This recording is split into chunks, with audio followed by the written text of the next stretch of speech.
Hi everyone. सो आप सभी लोगों का मेरे यूट्यूब चैनल पर बहुत बहुत स्वागत है। तो आज मैं फिर से हाजिर हूँ आपके सामने एक न्यू वीडियो लेकर के।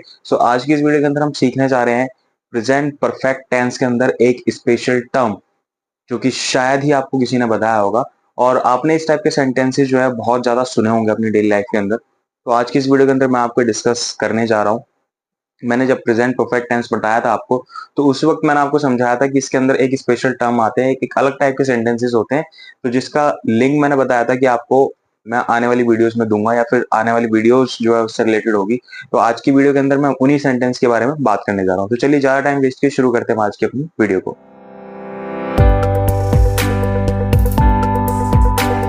तो देखिए, प्रेजेंट परफेक्ट टेंस के अंदर जो एक स्पेशल टर्म आता है वो कुछ इस तरीके का होता है कि इसके अंदर प्रेजेंट परफेक्ट टेंस का रूल साथ ही साथ पास्ट इंडेफिनिट का रूल भी यूज हो जाता है। तो ये रीजन था जिसकी वजह से मैंने प्रेजेंट परफेक्ट के अंदर ही ये वाला टेंस नहीं बताया, क्योंकि मुझे लगता था कि आपको पास्ट इंडेफिनिट भी समझ में आ जाना चाहिए, उसके बाद ही आपको समझाना सही रहेगा। आज की इस वीडियो में मैं आपको ये बताने जा रहा हूँ प्रेजेंट परफेक्ट टेंस के अंदर जो ये न्यू एक एक्स्ट्रा जो सेंटेंस था हमें सीखना था।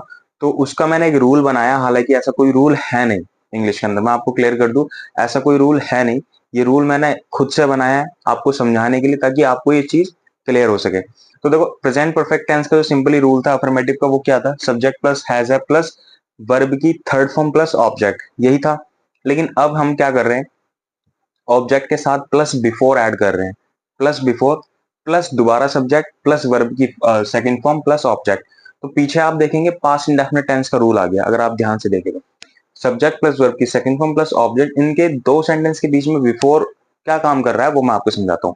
देखो, कुछ सेंटेंसेस होते हैं इस टाइप के, जैसे कि मैं बोलूँ आपसे कि मेरे, फॉर एग्जाम्पल मैं आपको एक टॉपिक पढ़ा रहा हूँ, पास्ट इंडेफिनिट या पास्ट कॉन्टिन्यूस। जैसे मैं कहूँ मेरे टेंस पढ़ाने से पहले ही स्टूडेंट ने टेंस बना दिए। मैं जो पढ़ाने जा रहा था, आपने उससे पहले ही सेंटेंस बना के रख दिए। तो इसमें क्या हुआ कि जो चीज मैं करने वाला था आपने वो पहले ही कर दिया। ठीक है। तो यहाँ पर ना दो चीजें हो रही है। एक तो एक पहला टेंस जो बन रहा है यहाँ पे, मैंने कहा मेरे पढ़ाने से पहले, ये सेंस देता है यहाँ पर पास्ट इंडेफिनिट का, कि मेरे काम करने से पहले। फिर दूसरा कोई काम हो गया है, तो दूसरा काम हो चुका है। ठीक है। तो बहुत अच्छा एग्जाम्पल दूं, जैसे कि मैं कहूँ कि एक बहुत फेमस डायलॉग है, जैसे डॉक्टर के आने से पहले पेशेंट मर चुका है। ठीक है। तो डॉक्टर के आने से पहले पास्ट इंडेफिनिट बनेगा, पेशेंट मर चुका है, पेशेंट मर गया है, तो ये प्रेजेंट परफेक्ट में बनेगा। ठीक है। तो इस सेंटेंस के अंदर सबसे पहले काम क्या हो रहा है? पहले डॉक्टर आया है, पहले पेशेंट मरा है। पेशेंट मरा है ना पहले, तो जो काम पहले हुआ है, चुका है, वही सेंटेंस पहले बनेगा, देन बिफोर, देन डॉक्टर के आने से पहले।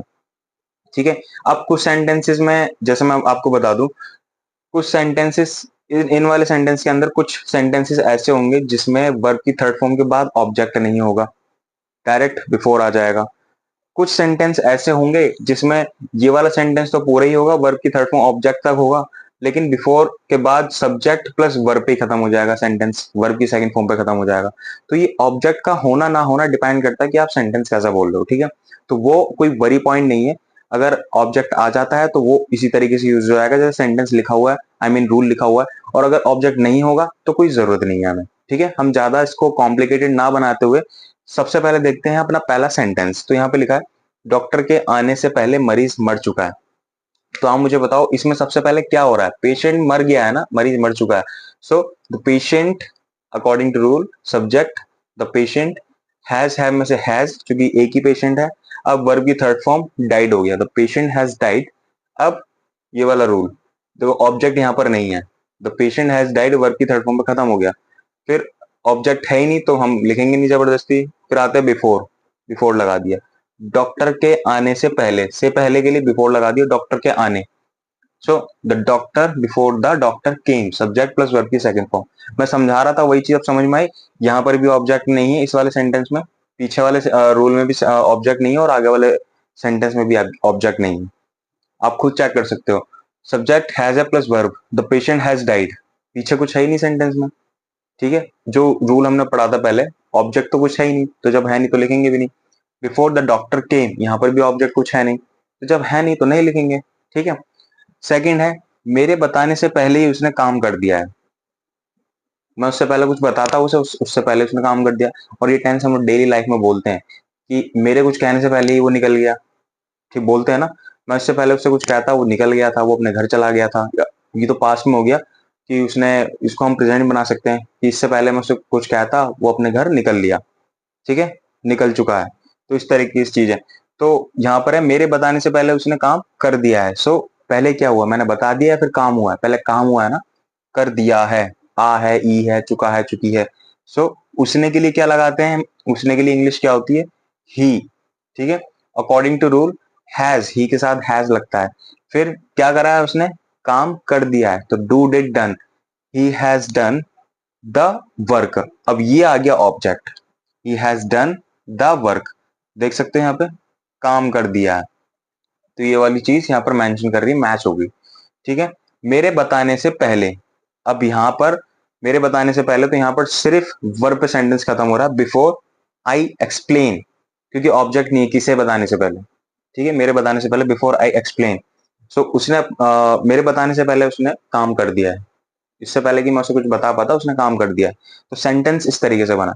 मैं जो समझाने की कोशिश कर रहा हूँ आपको समझ में आ रहा है। प्रेजेंट परफेक्ट टेंस के अंदर ये एक थोड़ा स्पेशल टर्म होता है, तो इसे हम इस तरीके से बनाते हैं। रूल मैंने ऊपर बना दिया है, तो ऐसा रूल होता नहीं है कि आप ढूंढो कि कहीं ग्रामर की बुक में मिल जाए कहीं पर, तो ऐसा कुछ होता नहीं। इस चीज के लिए भी थोड़ा अवेयर रहना भाई, ठीक है। अच्छा, थर्ड है, मेरे स्टेशन पहुंचने से पहले गाड़ी छूट चुकी है। गाड़ी जा चुकी है मेरे स्टेशन पहुंचने से पहले, तो पहले मैं स्टेशन पहुंचा हूं या गाड़ी छूट चुकी है, गाड़ी जा चुकी है। So the train has left the station. वैसे सिर्फ ये लिखा है कि गाड़ी छूट चुकी है, हैज लेफ्ट तक भी आप लिख सकते हैं, ठीक है, अकॉर्डिंग टू हिंदी, गाड़ी छूट चुकी है। फिर मेरे स्टेशन पहुंचने से पहले, before I arrived the station. अब देखो यहाँ पे दो दो बार मैंने स्टेशन लिखा, जबकि हिंदी में एक ही बार स्टेशन लिखा हुआ है। तो आप भी एक ही बार, जैसी हिंदी है वैसी इंग्लिश बनाने की कोशिश करें। तो यहाँ पर मैंने ये वाला स्टेशन जो है वो एडिशनली लिखा है, इसलिए दो बार स्टेशन, अगर ये सेंटेंस थोड़ा ऑड लग रहा है तो एक बार का स्टेशन जो है ना, ये वाला आप स्किप कर सकते हैं। The train has left before I arrive the station.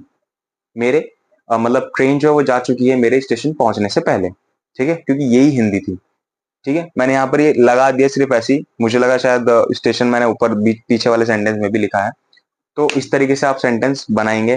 Fourth है, तुम्हारे बताने से पहले ही माँ ने सब कुछ बता दिया है, ठीक है। So the mother has told everything, ये आ गया आपका सिंपली प्रेजेंट परफेक्ट टेंस। माँ ने सब बता दिया, the mother has told everything before your explanation. अब यहाँ पर देखो, ये वाला थोड़ा स्पेशल है, क्योंकि यहाँ पर तो कोई रूल ही फिट नहीं हो रहा।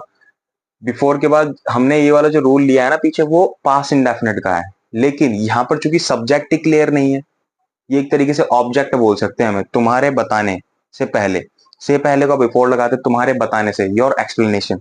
ये कोई ना ही तो इसके अंदर तुम्हारे बताने, ये जो दो वर्ड है इसके अंदर ना ही तो कोई सब्जेक्ट है, ठीक है, ना ही इसके अंदर कोई वर्ब है। मतलब वर्ब तो है बताना, लेकिन तुम्हारे बताने को, इस पूरे वर्ड को जो है इसने यहाँ पर ऑब्जेक्ट में रख दिया, योर एक्सप्लेनेशन।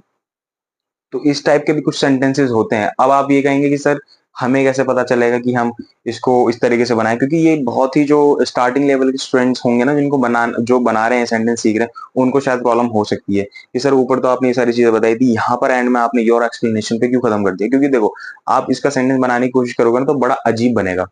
अब तुम्हारे को क्या बोल सकते हैं, यू बोलेंगे अगर सब्जेक्ट बनाएंगे, तो बिफोर यू, बताने का मतलब told. So the mother has told everything before you told, before you या बिफोर यू टोल्ड, तो बड़ा अजीब लग रहा था। तो इसलिए your explanation is quite better, आप खुद ही बोल के देखो, रिपीट करके देखो, तो आपको ये वाला टेंस ज्यादा बेस्ट लगेगा। सो इसका रीजन क्या है, बहुत सिंपल सा है। तुम्हारे बताने से पहले ऊपर वाला देखो, मेरे स्टेशन पहुंचने से पहले, यहां पर मेरे स्टेशन पहुंचने से पहले एक सेंटेंस में क्लियरिटी आ रही है। मेरे मतलब मैं, स्टेशन पहुंचना, तो यहाँ पर एक सेंटेंस हो गया। यहाँ पर क्या सेंटेंस बनना, तुम्हारे बताने का तो कोई सेंटेंस ही नहीं है ना। तो इसके अंदर ना ही सब्जेक्ट का पता चल रहा है, ना ही इसमें वर्ब, वर्ब तो चलो पता चल रही है, फिर ऑब्जेक्ट का पता नहीं चल रहा है ना, तो अनकंप्लीट सा टेंस था, इसीलिए इसको पूरे को उठा के एज ए हमने ऑब्जेक्ट पुट कर दिया यहाँ पे, योर एक्सप्लेनेशन। समझ में आया। अब इसके बाद मैं आपको कुछ एग्जाम्पल्स दूंगा, नेगेटिव भी बन सकता है इसका, तो मैं कुछ एग्जाम्पल्स दूंगा, उन एग्जाम्पल्स की प्रैक्टिस आपने करनी है, ठीक है, और सेंटेंस बनाने की कोशिश करनी है। तो चलिए उन एग्जाम्पल्स को, उन क्वेश्चंस को भी देख लेते हैं। तो देखो मैंने यहाँ पर आपको कुछ एग्जाम्पल्स दिए हैं प्रैक्टिस करने के लिए, और इन सेंटेंसेस को देख करके आपको यकीन हो जाएगा कि मैं जिसकी बात कर रहा था वो टेंसेस एक्चुअल में हमारी डेली लाइफ में यूज होते हैं। तो सबसे पहला जैसे कि यहाँ पे एग्जाम्पल मैंने दिया है, इसको आपको खुद से ट्रांसलेट करना है, ठीक है। इंग्लिश मैंने नीचे लिख दी है। मेरे बोलने से पहले ही उसने लिखना शुरू कर दिया है। ये हमारी क्लास में बहुत सारी, ये हमेशा ही क्लास में होती चीजें। जब कोई टीचर बता रहा है, बताने जा रहा है, उससे पहले ही कुछ स्टूडेंट्स होते हैं वो लिखना स्टार्ट कर देते हैं, राइट। तो सेंटेंस यही है, बनाओगे आप उसे इंग्लिश में, ठीक है। सो यहाँ पे दो वर्ब आ रही है, ध्यान रखना, लिखना और शुरू करना। तो लिखना भी राइटिंग है और शुरू करना भी लिखना भी वर्ब है और शुरू करना भी वर्ब है। तो आपको यहाँ पे सिलेक्शन ऑफ वर्ब बड़े हिसाब से करना है। अब आप मुझे ये बताओ, लिखना पहले किया या शुरू करना पहले हुआ है? ये दोनों वर्ब में से क्या पता चलता है, क्या चीज पहले हुई है? पहले शुरू करना, फिर उसके बाद लिखना, ठीक है। तो आप खुद पढ़ो सेंटेंस, उसने लिखना शुरू कर दिया है। तो लिखना शुरू किया है, शुरू वर्ड की इंग्लिश सबसे पहले आएगी। शुरू की वर्ब, जो वर्ब होती है शुरू, उसकी इंग्लिश सबसे पहले आएगी, तो स्टार्टेड, ठीक है। और फिर राइटिंग लिख सकते हो आप, ठीक है। राइटिंग मेरे हिसाब से लिखना ठीक रहेगा, क्योंकि राइटिंग यहाँ पर हम इसलिए लिख सकते हैं क्योंकि इसे हम जिरंड बना देंगे, एक तरीके से वर्ब को नाउन में कन्वर्ट कर देंगे, ठीक है। सो इस तरीके से आप बनाएंगे। दूसरा है, उसने मेरे पूछने से पहले ही मना कर दिया है। सेकंड ये सेंटेंस है, ठीक है। मना करने को मैंने यहाँ पे लिखा है डिनाई, इंकार करना, मना करना। उसने मेहनत करने से पहले ही अपना आत्मविश्वास खो दिया है। आप लोगों ने इंग्लिश सीखने से पहले ही अपना आत्मविश्वास खो दिया है, जैसे मैं कहूँ तो सेंटेंस खो देने को बोलते हैं लॉस, ठीक है।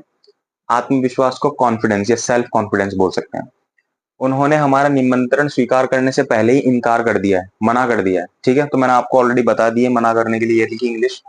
मेरे कुछ पूछने से पहले ही उन्होंने अपने हाथ खड़े कर दिए, मीन्स सरेंडर। हाथ खड़े कर देना मीन्स सरेंडर कर देना, ठीक है। तो ये आपको इस तरीके से बनाना सेंटेंस। अंधेरा होने से पहले ही वे अपने घर निकल गए हैं। बहुत ज्यादा यूज करते हैं हम सेंटेंस कि रात हो रही है, अंधेरे होने से पहले ही वो अपने घर निकल गए, अच्छा, इस तरीके से बोलते हैं। सो गॉट डार्क, अंधेरा होने के लिए, ठीक है। मेरे इशारा करने से पहले ही वह समझ चुका है। ये सेंटेंस आपको बनाना है। खाना खाने से पहले ही मैंने अपने हाथ धो लिए हैं, ठीक है। एंड लास्ट, उसके आने से पहले ही हमने पुलिस को बुला लिया है। तो ये सारे ऐसे सेंटेंसेस है जो हम डेली लाइफ में बहुत ज्यादा यूज करते हैं। अब इन सेंटेंसेस को मैंने इसलिए नहीं बनाया ताकि आप खुद से इसकी प्रैक्टिस कर सके। तो चलिए, आज की वीडियो में सिर्फ मेरी तरफ से इतना ही था, और ये जो सेंटेंसेस मैंने लिखे हैं ये आपका एज अ होमवर्क है, आप इसे करें, अपनी नोटबुक में करके लिखे। इसके बाद जो वीडियो आएगी मैं उसके अंदर आपको इन सारे क्वेश्चंस के जो है आंसर बताऊंगा। सो आज की इस वीडियो में मेरी तरफ से सिर्फ इतना ही था। अगर वीडियो पसंद आई है तो वीडियो को लाइक जरूर कर दीजिएगा, चैनल को सब्सक्राइब करना बिल्कुल मत भूलिएगा। और इस चैनल पर मैं आपको डेली की वीडियोस जो है वो देता रहूंगा, और आपको डेली इंग्लिश सिखाने में, आपकी इस जर्नी में जो है मैं आपको सपोर्ट करता रहूंगा। सो मिलते हैं अपनी नेक्स्ट वीडियो में कुछ इसी तरह की इंटरेस्टिंग एंड इंफॉर्मेटिव वीडियोस के साथ। तब तक के लिए बने रहिए हमारे चैनल के साथ और सीखते रहिए इंग्लिश, पढ़ते रहिए इंग्लिश और बोलते रहिए इंग्लिश।